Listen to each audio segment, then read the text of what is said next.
Hello students, देखो last class में हमने बात किया था एलिमेंट के क्लासिफिकेशन के बारे में कि किस तरीके से तत्वों का वर्गीकरण किया गया था अलग अलग साइंटिस्ट ने अपने अपने कॉन्सेप्ट के बेसिस पर। आज हम बात करेंगे मॉडर्न पीरियोडिक टेबल के बारे में, आधुनिक आवर्त सारणी के बारे में आज हम पढ़ने वाले हैं कि किस तरीके से इसको बनाया गया था, किस किस तरीके से इसमें वेरिएशन हुए थी। ठीक है, इन सब चीज़ों को हम देखेंगे और इसकी क्या क्या प्रॉपर्टीज़ होती है और इसको याद हम कैसे कर सकते हैं। राइट, तो इन सभी को आज हम इस लेक्चर में डिस्कस करेंगे। ओके, तो स्टार्ट करते हैं आप अपना नया लेक्चर। सो सबसे पहले देखें, जो पीरियोडिक टेबल थी, जो मॉडर्न पीरियोडिक टेबल थी, वो क्लासिफाई की गई थी बोहर के अकॉर्डिंग। ठीक है, बोहर एक साइंटिस्ट था जिसने एलिमेंट का क्लासिफिकेशन किया था। ठीक है, एक साइंटिस्ट के रूल को लेकर के। ठीक है, एक साइंटिस्ट था जिसका नाम था मोजली। ठीक है, मोजली ने क्या किया, मोजली ने रे एक्सपेरिमेंट किया। ठीक है, इस एक्स रे एक्सपेरिमेंट में उसने क्या किया, अलग अलग टाइप के एलिमेंट्स लिए और बहुत सारे एलिमेंट्स लिए, उस पर क्या किया, एक्सरे को एमिट करवाया। ठीक है, एक्सरे को डाला।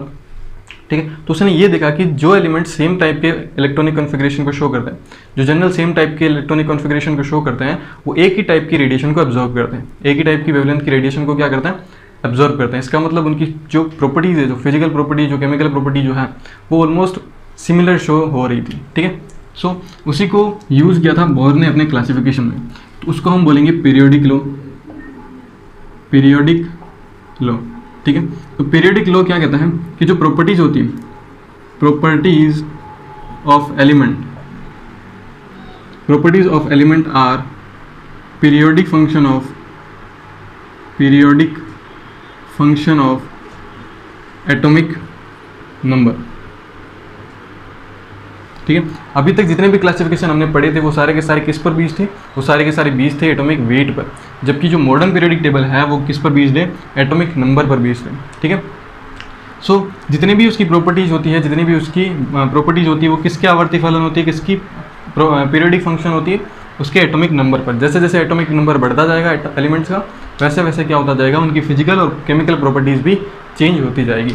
ठीक है, तो ये आपका नया लॉ है जिसको आपको याद रखना है। मेंडलीव्स का पीरियोडिक लॉ बेस्ड था एटॉमिक वेट पर, और मॉडर्न पीरियोडिक टेबल का जो पीरियोडिक लॉ है वो किस पर बेस्ड है, एटॉमिक नंबर पर बेस्ड है। तो दोनों में ये डिफरेंस है। ठीक है, चलो अब हम बात करते हैं कि किस तरीके से इसमें इसको क्लासिफिकेशन दिया गया था। ठीक है, तो इसका जो बेस था वो सेम मेंडलीव के अकॉर्डिंग ही था। जैसे मेंडलीव ने क्या बनाए थे, मेंडलीव ने हॉरिजॉन्टल लॉ बनाई थी,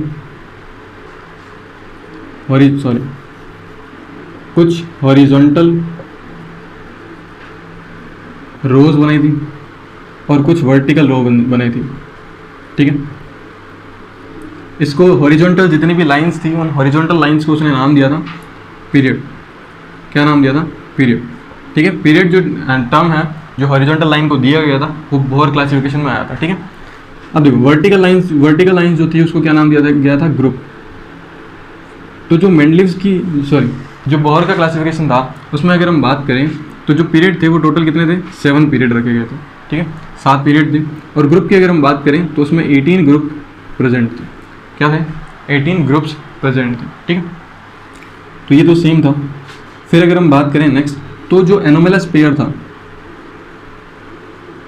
एनोमलस पेयर जो कि मेंडलीव ने अपनी पीरियोडिक टेबल में रखे थे, मैंने आपको लास्ट क्लास में बताया था कि जो मेंडलीव्स का जो पीरियोडिक लॉ था कि जो एटॉमिक वेट है वो इंक्रीजिंग ऑर्डर में रहेगा। ठीक है, एटॉमिक वेट के इंक्रीजिंग ऑर्डर में उसको बनाया गया था, लेकिन कई जगह उसने क्या किया, उससे अपने खुद के लॉ को ब्रेक डाउन कर दिया था। ठीक है, तो उसी को वो क्या हो गया, देखो जैसे ही हमने सिस्टम चेंज किया, एटॉमिक नंबर के बेसिस पर पीरियोडिक टेबल को अरेंज किया, एलिमेंट्स को अरेंज किया, तो वो अपने आप ही क्या हो गए, सेम उसी सही सीक्वेंस में अरेंज हो गए। ठीक है, तो जो एनोमलस पेयर था उसको क्या किया, करेक्ट किया। जो असंगत व्यवहार था, जो एलिमेंट्स का जो असंगत हम बोल सकते हैं अरेंजमेंट जो था, जो क्रम था, उसको सही करा गया बोहर क्लासिफिकेशन के अकॉर्डिंग। जैसे for example cobalt nickel, argon potassium, thallium and polonium. ठीक है, तो इस तरीके से इनका जो अरेंजमेंट था, जो कि मेंडलीव्स पीरियोडिक टेबल के अकॉर्डिंग रॉन्ग अरेंजमेंट था, उसको सही करा गया बोहर क्लासिफिकेशन के अंदर। ठीक है, तो ये 3 काम उसने जनरली किए थे। फिर उसने ब्लॉक बनाए थे। ठीक है, ब्लॉक क्लासिफिकेशन किया था। ठीक है, तो उसने 4 ब्लॉक बनाए थे। फर्स्ट जो ब्लॉक था वो था एस ब्लॉक। ठीक है, फिर बात आती है पी ब्लॉक की, सेकंड था पी ब्लॉक, फिर थर्ड था आपका डी ब्लॉक, एंड फोर्थ था आपका एफ ब्लॉक। ठीक है, जिन एलिमेंट्स का लास्ट इलेक्ट्रॉन जो होता है जिस सब शेल के अंदर एंटर करता है, अगर एस में करेगा तो उसको एस ब्लॉक में रखा गया, पी में करेगा तो उसको पी ब्लॉक में रखा गया, डी में करता है तो डी ब्लॉक, और एफ में करता है तो एफ ब्लॉक में रखा गया। इन सब की प्रॉपर्टीज़ अलग अलग होती है, इन सब की रिएक्शन अलग अलग होती है, ठीक है। Physical property, chemical property, evidence जो भी होती है वो सारी की सारी अलग अलग होती है, ठीक है। तो ये चीज़ें तो जो थी वो क्या थी, इसकी अचीवमेंट थी, जो मेरिट्स थी, जो उसने सही काम किए थे पीरियोडिक टेबल के अंदर। लेकिन कुछ कमियां थी तो वो भी हम डिसाइड कर लेते हैं, ठीक है।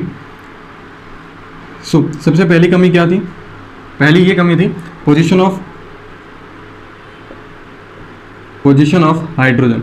यानी अभी तक जो मॉडर्न पीरियोडिक टेबल है, जो बोहर का क्लासिफिकेशन है, उसमें हमें ये नहीं पता चलता है कि हाइड्रोजन की एग्जैक्ट पोजीशन का क्या है, ठीक है। हाइड्रोजन को हम एस ब्लॉक का माने या फिर पी ब्लॉक का माने, ठीक है। तो हम ऐसा डिसाइड नहीं कर सकते, हम उसकी फर्स्ट ग्रुप के अंदर रहेगा या फिर 18th ग्रुप के अंदर उसको रखा जाएगा, तो हम उसको डिसाइड नहीं कर पाते, ठीक है। फिर सेकंड अगर हम बात करें एफ ब्लॉक,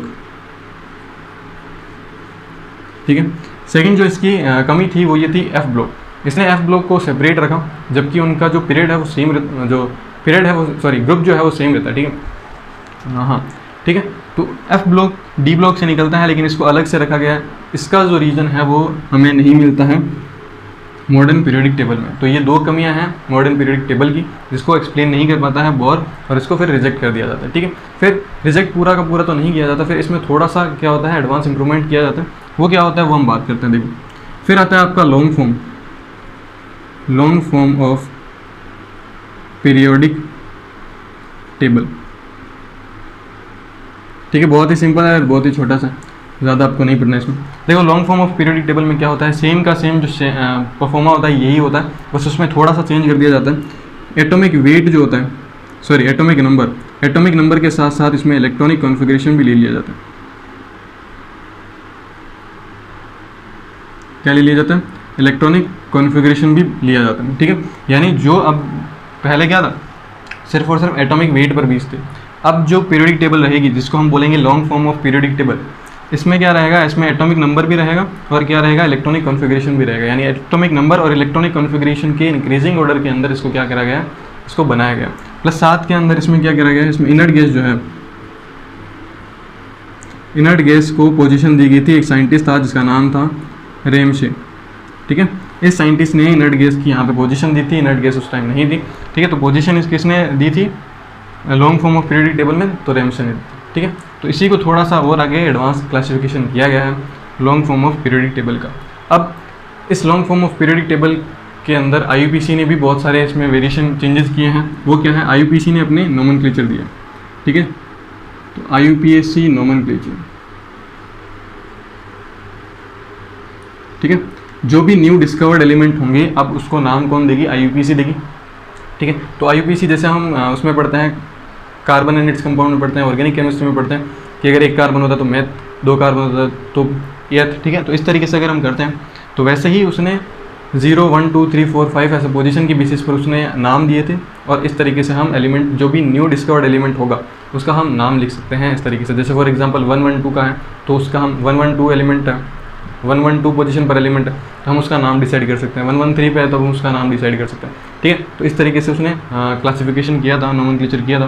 तो आप पहले इसको नोट करो, फिर हम देखते हैं नोमेनक्लेचर हम कैसे कर सकते हैं। कई बार पूछा जाता है कि 112 का जो एलिमेंट है वो क्या नाम का होगा, ठीक है। इस तरीके से पूछा जा सकता है, ओके। तो आप इसको कॉपी करें, ओके स्टूडेंट्स। तो अब हम बात करते हैं IUPAC नोमेनक्लेचर के बारे में कि किस तरीके से हम जो न्यू डिस्कवर्ड एलिमेंट हैं, जो नए खोजे जाएंगे जो एलिमेंट्स हैं, तत्व जो हैं, उनका हम नामकरण कैसे कर सकते हैं, उनका हम नोमेनक्लेचर कैसे कर सकते हैं, राइट।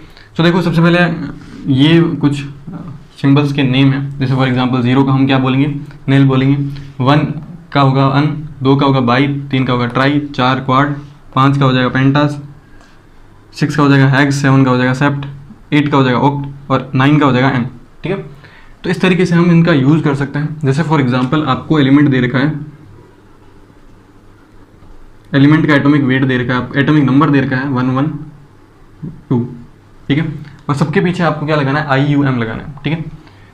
सो 112 दे रखा है, 112 का क्या नाम होगा, देखो 1 का हो जाएगा अन, फिर वापस से हम क्या लिखेंगे अन, और 2 का क्या हो जाएगा बाई, ठीक है। तो अन बाई, फिर क्या लगाएंगे IUM, तो आई तो पहले से लगाए, UM हो जाएगा, तो क्या हो जाएगा अन बाई एम, ठीक है। तो इस तरीके से हम इसका नाम लिख सकते हैं। और इसको शॉर्ट में क्या लिखेंगे हम, UUM, बी, जो कि आपने पीरियोडिक टेबल में देखा होगा कि कई जगह यू बी लिखा होता है, कई जगह यू टी लिखा होता है ना, ऐसा कुछ तरीके से लिखा होता है। जैसे फॉर एग्जांपल नेक्स्ट करते हैं 107 का, ठीक है। तो जितने भी 100 से ऊपर के जो एलिमेंट्स हैं उनका हम IUPAC नोमेनक्लेचर इस तरीके से कर सकते हैं। कई बार पूछा जाता है 100 से प्लस की, ठीक है। तो आपको मान लो 107 दे रखा है, तो 107 का क्या हो जाएगा, अन, फिर 0 का हो जाएगा नील, फिर आपका हो जाएगा 7 का हो जाएगा सेप्टियम, ठीक है। तो ये क्या हो जाएगा UNS, तो ये इसका नाम हो जाएगा, ठीक है। फॉर एग्जांपल 115 का दे रखा हूँ, ठीक है। तो इसका हम कैसे लिखेंगे, अन फिर क्या हो जाएगा पेंटियम, ठीक है। तो इसको हम कैसे लिखेंगे, UUP लिखेंगे। फॉर एग्जांपल आपको पूछा जाता है 110 का, ठीक है। तो इसका हम क्या लिखेंगे, अन नीलियम, ठीक है। तो ये आ जाएगा UU। तो इस तरीके से हम जितने भी 100 से ऊपर के एलिमेंट हैं, 100 से ऊपर के तत्व हैं, उनका हम IUPAC नोमेनक्लेचर इस तरीके से कर सकते हैं। आपसे कई बार बोर्ड के एग्जाम में या फिर कॉम्पिटिटिव एग्जाम में पूछा जाता है कि इस तरीके से, जैसे फॉर एग्जांपल 120 एलिमेंट है, उसका हम क्या नाम लिखेंगे, उसका हम नाम लिखेंगे अन बाई नीलियम, ठीक है। तो इस तरीके से लिख सकते हैं, ये क्या आ जाएगा UBN। जैसे फॉर एग्जांपल 118 एलिमेंट है, ठीक है, 118, ठीक है, 118 का, तो इसका हम नाम कैसे लिखेंगे, तो इसका हो जाएगा अन फिर आ जाएगा ऑप्टियम। तो आपने जो पुरानी पीरियोडिक टेबल थी जिसमें 118 एलिमेंट नहीं था, तो उसमें आपने देखा होगा UUO लिखा होगा, ठीक है। लास्ट में आपको UUO लिखा हुआ मिलेगा, लेकिन अब तो उसकी डिस्कवरी हो चुकी है, तो अब UUO नहीं लिखा जाता, अब उसका पूरा का पूरा साइंटिफिक नेम लिखा जाता है, ठीक है। ये IUPAC नेम है, जो भी नए आने वाले डिस्कवर्ड एलिमेंट हैं या फिर जिनका नाम नहीं बनाया गया अभी तक, या जिन पर अभी पर डिस्कवरी चल रही है, रिसर्च चल रही है, तो उनका नाम इस तरीके से हम लिख सकते हैं, इस तरीके से हम बता सकते हैं। जैसे अगर मान लो 113 एलिमेंट आ जाए कभी, तो उसको हम कैसे लिख सकते हैं, तो ये आ जाएगा अन ट्राई नीलियम, ठीक है। तो बहुत सिंपल है, कई बार आपसे पूछा जाएगा, ठीक है। तो आप इस तरीके से इसका आंसर दे सकते हो, कोई भी टाइप का एलिमेंट हो, कितने भी नंबर का हो, तो आप इस तरीके से इसका नेम जो है वो लिख सकते हैं। ओके, अब हम बात करते हैं कि जो ब्लॉक क्लासिफिकेशन है बोहर का, वो किस तरीके से किया गया था। मैंने आपको बताया था S block, B block, D block and F block के अंदर उसने क्लासीफाई किया था एलिमेंट्स, ठीक है। तो उनके बारे में हम डिस्कस करेंगे और हम इनको याद कैसे रख सकते हैं पूरी की पूरी पीरियोडिक टेबल को, उसके बारे में हम डिस्कस करते हैं। ओके स्टूडेंट्स, तब हम बात करते हैं ब्लॉक क्लासिफिकेशन के बारे में। तो देखो हमारे पास में 4 ब्लॉक्स होते हैं, एक होता है S ब्लॉक, फिर होता है D ब्लॉक, फिर होता है P ब्लॉक, फिर होता है F ब्लॉक, ठीक है। तो हम सबसे पहले देखते हैं कि F ब्लॉक और P ब्लॉक के बारे में, ठीक है। तो F ब्लॉक के अंदर टोटल कितने एलिमेंट है, 1 2 3 4 5 6 7 8 9 10 11 12 13, ठीक है। तो इतने एलिमेंट्स होते हैं, इसमें भी आप काउंट कर सकते हो कितने एलिमेंट्स होते हैं। अब इनको हम याद कैसे कर सकते हैं, ठीक है, कि जो S ब्लॉक के एलिमेंट्स होते हैं, इनका जितना भी जो लास्ट इलेक्ट्रॉन होगा वो कौन से शेल में एंटर करेगा, वो करेगा S शेल के अंदर, ठीक है। जबकि P ब्लॉक के अंदर जितने भी एलिमेंट्स होते हैं उनका जो लास्ट इलेक्ट्रॉन होगा वो किस में एंटर करेगा, P ब्लॉक के अंदर करेगा, एक्सेप्ट हीलियम, ठीक है। हीलियम को छोड़ करके, हीलियम के अंदर P सब शेल नहीं होता है, ठीक है। बाकी सबके अंदर P सब शेल होता है और जो लास्ट इलेक्ट्रॉन होता है वो P के अंदर ही एंटर करता है। अब देखो इसको याद कैसे कर सकते हैं। फर्स्ट जो है इसको हम बोलेंगे फर्स्ट A, ठीक है। यानी जो फर्स्ट ग्रुप होता है इसको हम क्या बोलते हैं, इसको हम बोलते हैं एल्कली मेटल, ठीक है। क्षार धातु बोलते हैं इसको, क्या बोलते हैं, क्षार धातु। फिर अगर हम बात करें सेकंड की, तो इसको हम बोलते हैं एल्कली अर्थ मेटल, ठीक है। या फिर इसको बोलते हैं क्षार मृदा धातु, ठीक। अब देखो, अब सबसे पहले हम बात करते हैं कि जो फर्स्ट सीरीज है एस ब्लॉक की, इसको हम कैसे याद रखेंगे। तो इसको हम देखो कैसे याद रखेंगे, इसको हम बोलेंगे हलीना, ठीक है। देखो hydrogen, lithium, sodium, potassium, rubidium, caesium and francium, ठीक है। फुल फॉर्म आपको एस और पी तक की याद रखनी है, डी की आप थर्ड सीरीज फोर्थ सीरीज की याद रख सकते हो, बाकी आपको फुल फॉर्म की कोई रिक्वायरमेंट नहीं रहेगी। तो हलीना की, ये हो जाएगा की, फिर इसको हम बोलेंगे रब, ठीक है। तो हलीना की रब से फरियाद, ठीक है। तो क्या ट्रिक बनी, हलीना की रब से फरियाद। तो इस तरीके से आप फर्स्ट सीरीज को याद कर सकते हो। फिर अगर हम बात करें इसकी, तो ये हो जाएगा बीटा, फिर beryllium, magnesium, calcium, strontium, barium और रेडियम, ठीक है। फ्रोंशियम और रेडियम जो होते हैं ये रेडियो एक्टिव एलिमेंट्स होते हैं। रेडियो एक्टिव एलिमेंट्स का मीन्स होता है ये हमेशा रेडिएशन को क्या करते हैं, एमिट करते हैं, ठीक है। तो ये दोनों रेडियो एक्टिव एलिमेंट्स होते हैं, तो कई बार इनको इंक्लूड नहीं करते हैं हम, ठीक है। तो ये क्या होगा, बीटा मांगे कन्या सुंदर, सुंदर, फिर हो जाएगा बाप, राजी।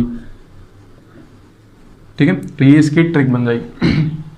तो इस तरीके से आप एस ब्लॉक को याद कर सकते हो, बहुत ही सिंपल सी ट्रिक्स है दोनों के दोनों। ठीक है, आप आसानी से इसको याद कर सकते हो। फिर अगर हम बात करें पी ब्लॉक्स की, तो पी ब्लॉक के एलिमेंट्स के अंदर लास्ट इलेक्ट्रॉन जो होगा वो किस शेल के अंदर एंटर करेगा, वो करेगा पी शेल के अंदर। ठीक है, इन सब की जो जनरल प्रॉपर्टीज होती है, किस टाइप की कंपाउंड्स बनाते हैं, किस तरीके से रिएक्शन शो करते हैं, ठीक है, इनका जनरल कॉन्फ़िगरेशन क्या होता है, जो जनरल प्रॉपर्टीज होती है वो क्या होती है, उसके बारे में हम नेक्स्ट क्लास के अंदर डिस्कस करेंगे जब हम प्रॉपर्टीज़ के बारे में पढ़ेंगे। ठीक है, तो हम हर एक ब्लॉक के बारे में जनरल जितनी भी उसकी प्रॉपर्टीज़ होती है उसको हम डिस्कस करेंगे। अभी के लिए हम प्रॉपर्टीज़ को डिस्कस नहीं कर रहे हैं, हम सिर्फ और सिर्फ उसको कैसे याद रखा जाए, ठीक है, उसके बारे में हम देख रहे हैं।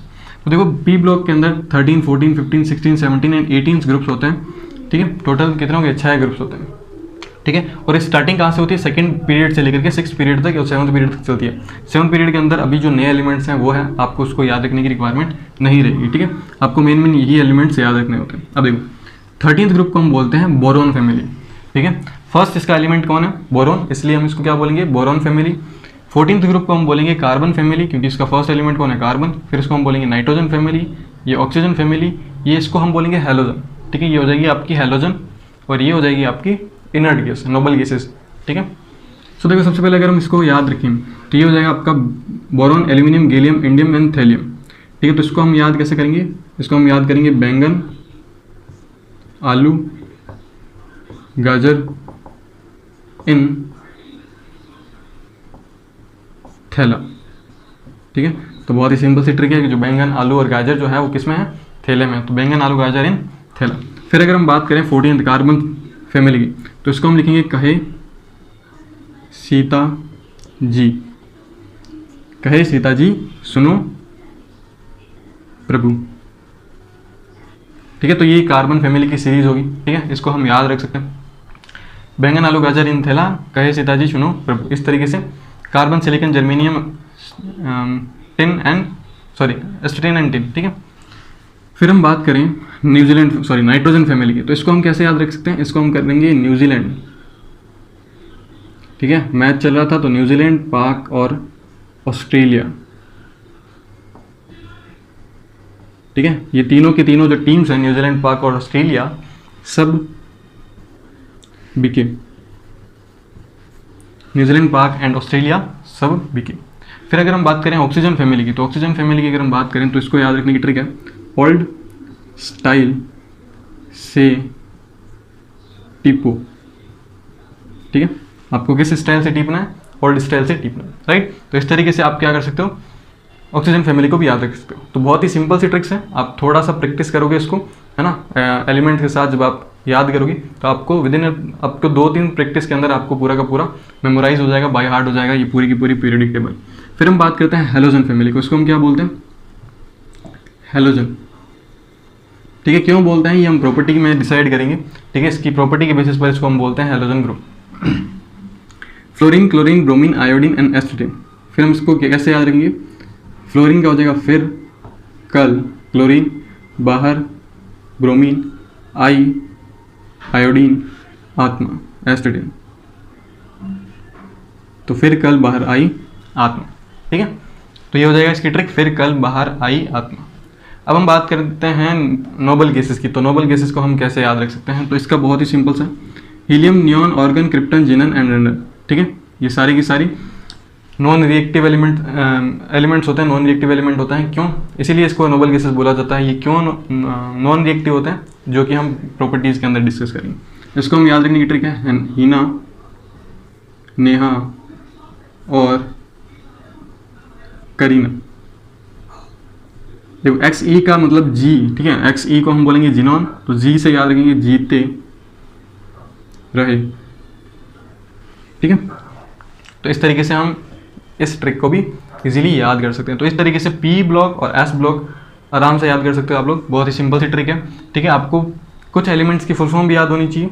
ठीक है, जैसे मेनली आपको पी ब्लॉक और एस ब्लॉक की फुल फॉर्म याद होनी चाहिए, बाकी डी ब्लॉक का 3rd सीरीज और 4th सीरीज तक ही आपको याद रहनी चाहिए, बाकी इतनी कोई रिक्वायरमेंट नहीं रहती है एफ ब्लॉक की। ठीक है, तो अब हम बात करते हैं डी ब्लॉक और एफ ब्लॉक के बारे में।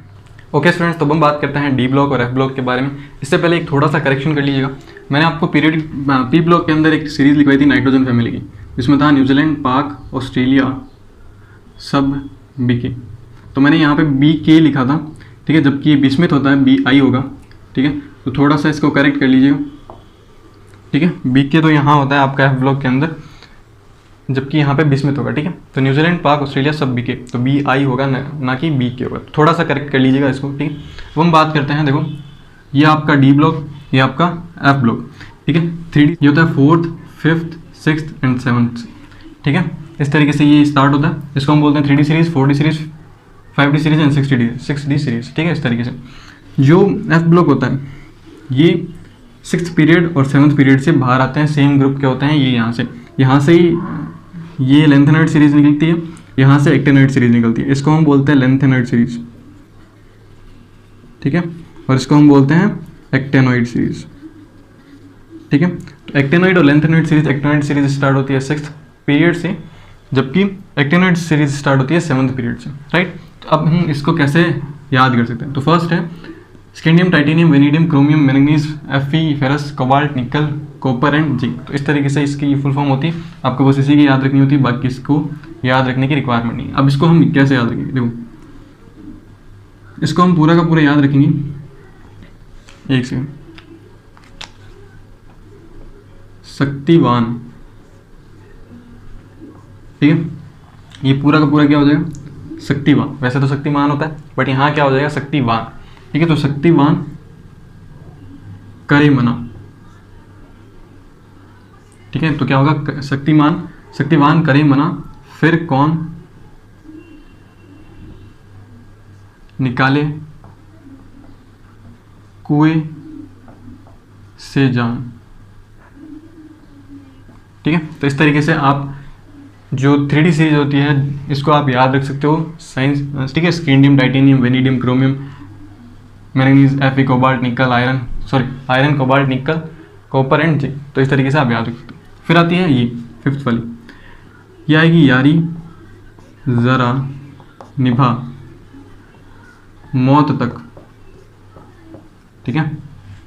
एक दोस्त दूसरे दोस्त को बोल रहा है कि यारी जरा निभा मौत तक, रुकावट राह में पड़े आगे कूद जा, ठीक है।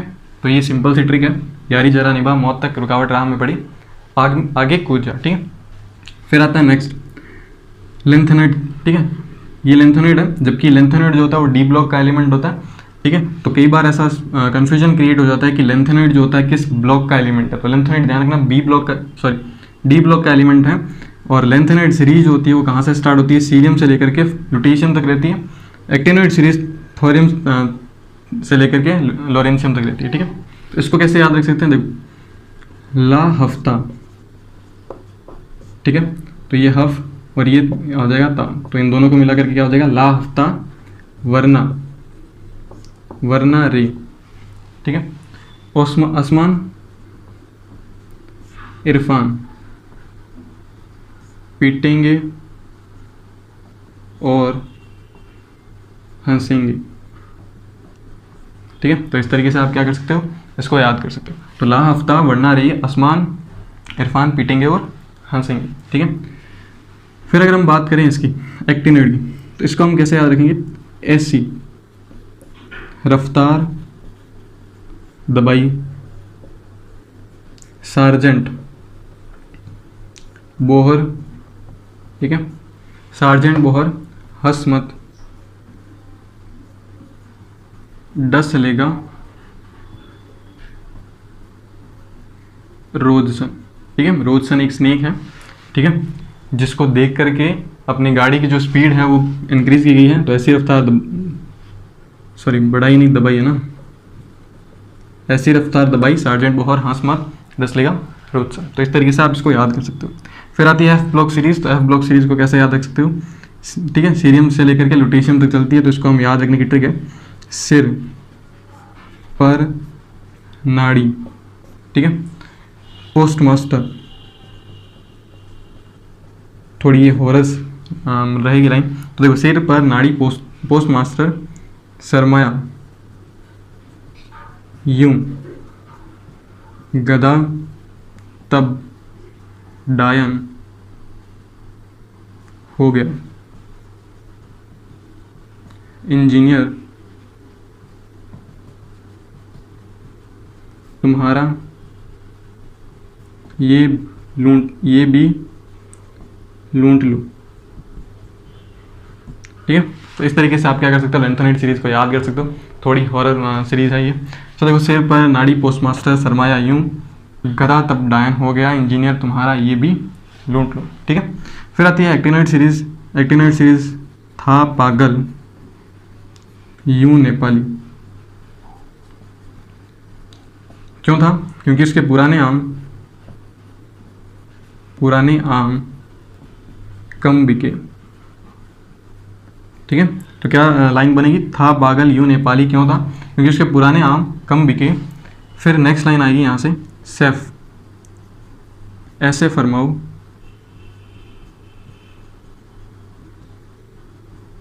सैफ ऐसे फरमाओ मैडम नॉन वेज लव। ठीक है, तो इसमें दो लाइन्स आपको याद रखनी पड़ेगी, था पागल यूं नेपाली, पुराने आम कम बिके, सैफ ऐसे फरमाओ मैडम नॉनवेज लो। तो इस तरीके से आप क्या कर सकते हो, एफ ब्लॉक की जो एक्टिनोइड सीरीज और लेंथेनोइड सीरीज है उसको आप याद कर सकते हो। थोड़ा सा आपको प्रैक्टिस करना पड़ेगा। थोड़ा सा प्रैक्टिस करने के बाद जैसे जैसे आप एलिमेंट्स को याद रखोगे उसी तरीके से, उसी सीक्वेंस में आप इस ट्रिक को अगर आप प्रैक्टिस करोगे 2 से 3 बार, तो आपको इजीली जो है ये ट्रिक्स याद हो जाएगी और ये पूरी की पूरी पीरियोडिक टेबल जो है वो याद हो जाएगी। फिर आप इसको बिना देखे भी इसको बना सकते हो पूरा का पूरा, और बहुत जगह काम आएगी। इसको याद रखना बहुत ज़रूरी है। ठीक है, आप इसकी हेल्प से बहुत सारे ऑर्डर्स निकाल सकते हो। ठीक है, तो जब भी एग्जामिनेशन हो तो आपको छोटा सा आप रफ पेपर में पीरियोडिक टेबल बनाएं। इससे पहले आपको प्रैक्टिस ज़रूर करनी पड़ेगी। तो आप प्रैक्टिस ज़रूर करें कि किस तरीके से इसको बनाया जाता है। पूरा का पूरा आपको पीरियोडिक टेबल जो है वो आपको बुक में दे रखा होगा। ठीक है, तो उसको देख करके उसी तरीके से जैसे मैंने आपको बताया जिस ट्रिक को इसको यूज़ करके आप उसको बनाओ तो बहुत ही हेल्पफुल रहेगी आपके लिए, और जो आपके क्वेश्चन होंगे वो इजीली सॉल्व हो जाएंगे इससे। राइट, सो नेक्स्ट क्लास में हम बात करेंगे प्रॉपर्टीज़ के बारे में, ब्लॉक क्लासिफिकेशन के बारे में हम डिस्कस करेंगे कि किस तरीके से ब्लॉक का जो क्लासिफिकेशन किया गया था। ठीक है, एस ब्लॉक का हम थोड़ा पढ़ेंगे। ठीक है, पूरा डिटेल में तो नहीं पढ़ेंगे क्योंकि इसका पूरा डिटेल आपका चैप्टर रहेगा। ठीक है, एस ब्लॉक का चैप्टर है, डी ब्लॉक का चैप्टर है, फिर एफ ब्लॉक का चैप्टर है, फिर आपका पी ब्लॉक का चैप्टर है। ठीक है, तो पूरा चैप्टर तो हम बाद में पढ़ेंगे, लेकिन हम थोड़ा थोड़ा जो बेसिक नॉलेज है किस तरीके से उसको क्लासीफाई किया गया था, क्या क्या प्रॉपर्टीज जो जनरल प्रॉपर्टी है वो शो करता है S block, P block, D block, F block के एलिमेंट, उनको हम पढ़ेंगे। ठीक है, और इनका जो जनरल इलेक्ट्रॉनिक कॉन्फ़िगरेशन है वो क्या होता है और कैसे हम इसका इलेक्ट्रॉनिक कॉन्फ़िगरेशन लिख सकते हैं, इनके बारे में हम डिस्कस करेंगे। ओके, सो मिलते हैं नेक्स्ट वीडियो के अंदर, तब तक के लिए गुड बाय।